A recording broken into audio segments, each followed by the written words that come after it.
जिसके घर में क्लेश होता हो, अशांति रहती हो, क्लेश रहता हो, या छोटी छोटी बात पर विवाद चालू हो जाता हो, या पति पत्नी में, परिवार में, सास बहू आदि कादिक में कहीं ना कहीं कुछ अगर विवाद रहता हो, तो शास्त्र कहता है ऐसा बेलपत्री की डंडी रहती है ना, बहुत ध्यान दीजिएगा महाराज। श्राद्ध पक्ष की कथा चल रही है, शिव महापुराण आज विराम की ओर है, ध्यान दीजिएगा। जैसे ये बेलपत्री की जो डंडी होती है, डंडी का जो भाग होता है बेलपत्री की, ऐसा बेलपत्री की 7 भाग ले लो, मतलब बेलपत्री 7 ले लीजिए। 7 बेलपत्र लेकर कच्चा जो सूत होता है ना, कच्चा सूत जो जानते हो पेड़ पौधे में माताएं लपेटती हैं, धागा जो होता है ना सफ़ेद कलर का कच्चा धागा, जो बड़ में, पीपल में और आंवला आदि में लपेटा जाता है, कच्चा सूत, उसको शंकर भगवान और माता पार्वती का स्मरण कर कर नंदी के, जो नंदी होता है, नंदी के राइट भाग में, नंदी का एक पांव ऊंचा होता है, आपने देखा होगा आगे का पांव ऊंचा होता है, बैठते समय नंदी का एक पांव ऊंचा है, एक पांव नीचे की हो जाता है। तो नंदी का जहां पांव ऊंचा है उस ऊंचे पांव के पास में बैठना है। कच्चे सूत पर उस बेलपत्री के जो 7 गुच्छ हैं, 7 जो बेलपत्री के भाग हैं, 7 बेलपत्री हैं, उसको अपना नाम गोत्र स्मरण कर कर उस कच्चे सूत को लपेटना है महाराज। लाल कलर का चंदन उस बेलपत्री के पत्ते में जो अग्रभाग होता है, सबसे आगे का भाग, 7 में लाल चंदन लगाना है महाराज। उस चंदन को लगाकर आप प्रदोष के दिन,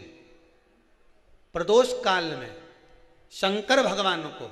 समर्पित अगर करते हैं तो जिस घर का गोत्र बोला है उस घर में कभी क्लेश नहीं हो सकता, वो शांति का अनुभव कर, उसमें क्लेश नहीं हो सकता। एक धागा होता है पक्का धागा, एक धागा होता है कच्चा धागा, बहुत ध्यान दीजिएगा महाराज। पक्के धागे से नहीं लपेटना सफेद, कच्चा जो धागा पीपल में, बड़ में या आंवला आदि में जो हम लोग लपेटते हैं पूजन करते समय, वो कच्चा धागा।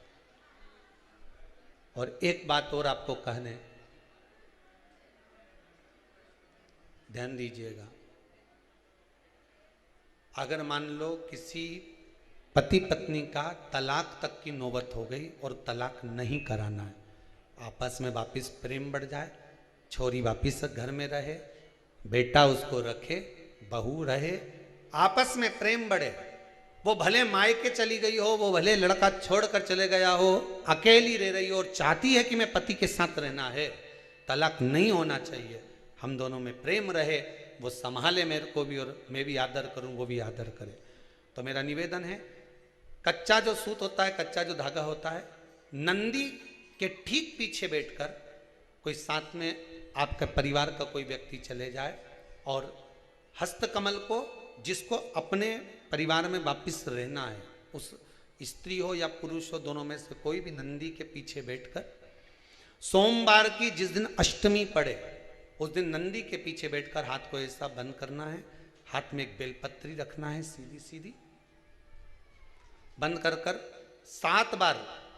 उस हाथ पर कच्चा सूत लपेट देना है, उस सूत को वापस निकाल लेना है बेलपत्री के साथ, बेलपत्री के साथ में, और बेलपत्री को तो अपने पास में रखना। सबसे पहले माता पार्वती का जो हस्तकमल ऐसा होता है शिव मंदिर में, उस हस्तकमल में वो सूत जो आपके हाथ से निकला है वो उसमें डाल देना है, माँ जगत जननी से प्रार्थना कर कर, और जो बेलपत्री आपने संबंध को जोड़ने के लिए अपने हाथ में ली है वो शंकर भगवान के कटी भाग में, फिर निवेदन करूंगा कटी भाग को समझ लीजिए। ये शिवलिंग रखा है, जहां पर शंकर भगवान का शिवलिंग,